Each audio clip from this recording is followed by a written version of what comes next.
Suite aux attaques iraniennes contre les installations pétrolières et énergétiques des pays du Golfe, les prix de l'or noir ont grimpé à des niveaux jamais atteints depuis plusieurs décennies.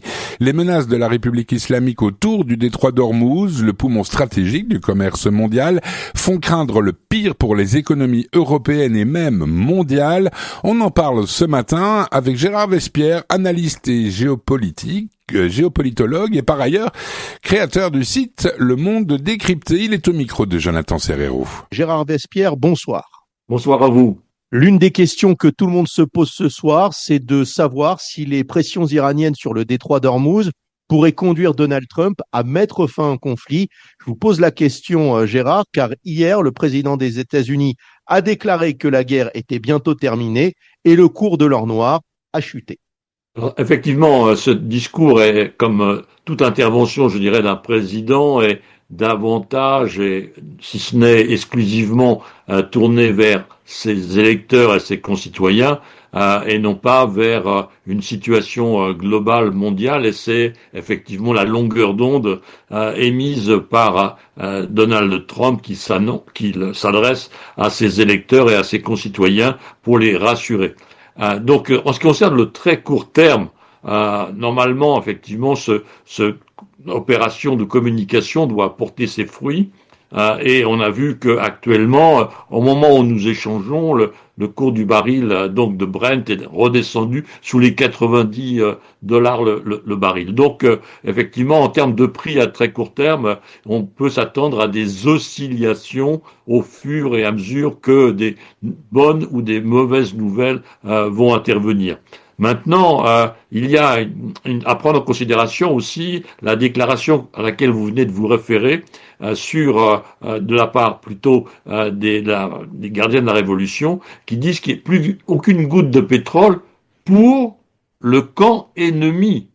Donc cette précision-là veut dire qu'effectivement, États-Unis, Europe de l'Ouest, etc., nous sommes dans le même panier, mais s'il y a un camp ennemi, il y a un camp ami. Et l'idée qui avait circulé que finalement il y aurait une autorégulation vis-à-vis d'Ormuz parce que c'était potentiellement priver la Chine de 60% de ses besoins de pétrole, eh bien peut-être il y aura là un ajustement iranien en fonction donc de ces alliances et de laisser passer c'est en tout cas ce qu'il laisse entendre, le pétrole et les tankers vers la Chine. Donc ça, c'est un dossier vraiment important à suivre. L'autre question que l'on se pose, c'est de savoir quel est l'impact des réductions de barils pétrole par les monarchies du Golfe, qui impactent aussi les chancelleries européennes. Et au regard des menaces iraniennes, est-ce que cela pourrait pousser ces chancelleries européennes à s'impliquer davantage dans cette guerre? Alors la réduction de pétrole n'est pas une décision politique. Elle est une décision technique qui est liée à l'absence de débouchés. À partir du moment où les tankers ne partent plus, donc les cuves se remplissent et les cuves à terre, dans les stockages terrestres étant pleines, eh bien il faut diminuer la production. Vous voyez, c'est un jeu de dominos inverse qui se passe. On part de l'expédition, de la production et le stockage en conséquence et donc la production. Donc c'est ce phénomène-là qui est mis en œuvre et donc c'est pour accompagner le blocage. Ils ne peuvent pas continuer à produire des produits raffinés qui ne peuvent plus être exportés. Gérard Vespierre, vous voyez Donald Trump mettre de côté la question du pétrole pour parvenir à ses fins et faire tomber le régime iranien et voir les Iraniens sortir dans la rue? Alors là, on est au cœur du débat, n'est-ce pas? Mais il y a sur le marché américain, les États-Unis sont dans une situation tout à fait, je dirais, particulière. Ils sont pratiquement, je dis bien pratiquement, indépendants en termes de production pétrolière.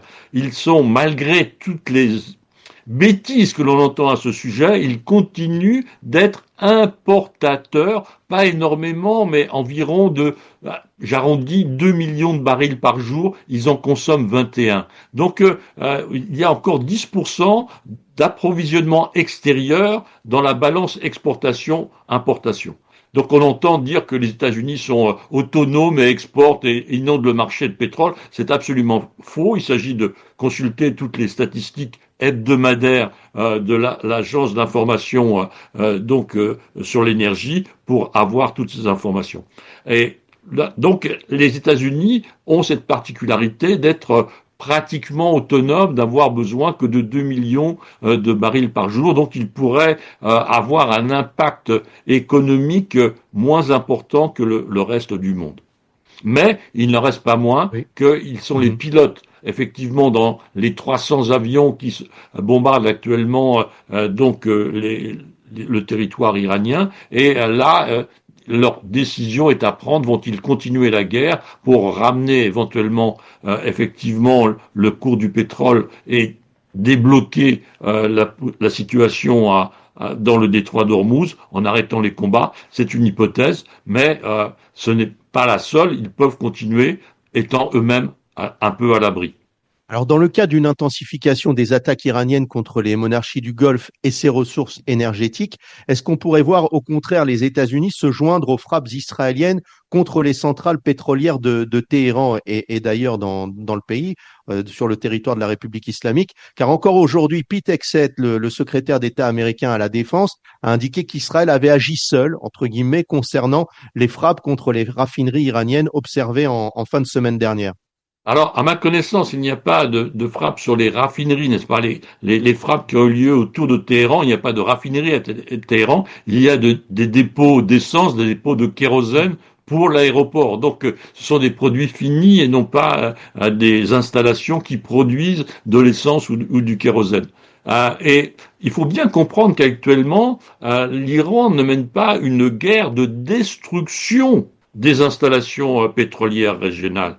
Il y a des centaines et des centaines d'installations du champ de pétrolier, du champ pétrolifère, à la raffinerie, aux oléoducs, aux zones de stockage, aux installations portuaires. Voyez-vous, il y a peut-être 1 millier au moins d'installations au Moyen-Orient liées directement au pétrole. Et il n'y a que quelques dizaines qui sont touchées. Pourquoi? Parce que la stratégie iranienne n'est pas une stratégie de destruction, elle est une stratégie de nuisance. Il s'agit à la marge, de détruire 1, 2, 3, 4, 5% des installations pour que tout d'un coup, les prix s'envolent. Cela suffit totalement à l'Iran de mettre le désordre dans l'économie mondiale. Voilà le levier qu'ils sont en train de mettre au point ou qu'ils ont mis au point et qu'ils appliquent. Donc il ne s'agit pas de détruire et en conséquence on n'a pas besoin de détruire non plus leurs installations parce que là on est dans une histoire qui est disproportionnée par rapport au développement que les Iraniens eux-mêmes ont mis en place.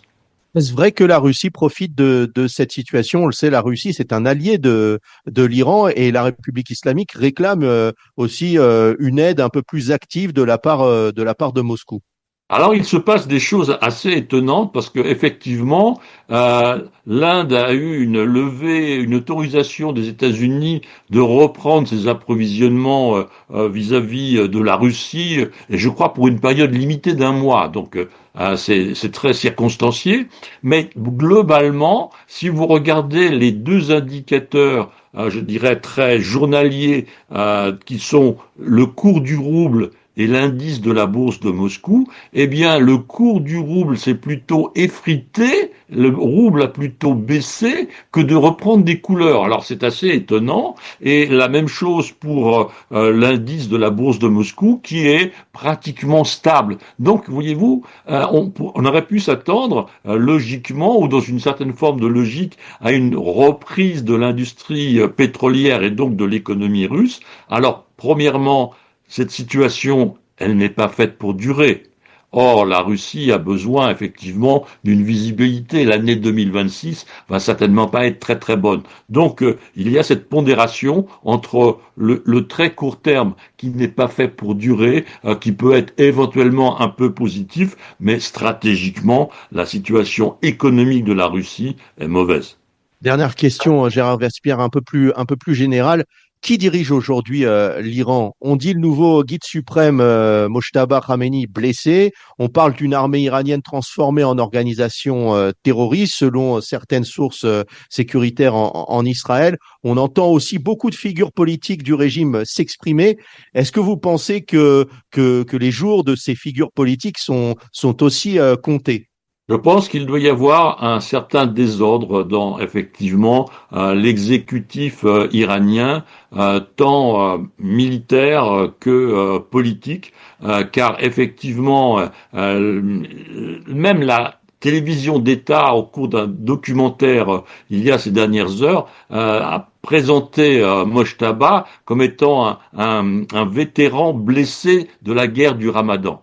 Donc voyez-vous, il y a ce brouillard qui explique aussi sa non-présence extérieure pour des raisons aussi de sécurité, pardon. Mais donc vous avez cette situation où la tête, non pas de l'exécutif, mais la tête pensante, eh bien, n'est pas forcément en responsabilité. Donc vous avez ensuite, eh bien, la guerre, je dirais, d'influence entre le président Pezeshkian et puis Laridjani, qui est le chef du Conseil de sécurité, qui est bien sûr aux manettes actuellement, étant donné la situation sécuritaire et militaire de l'Iran.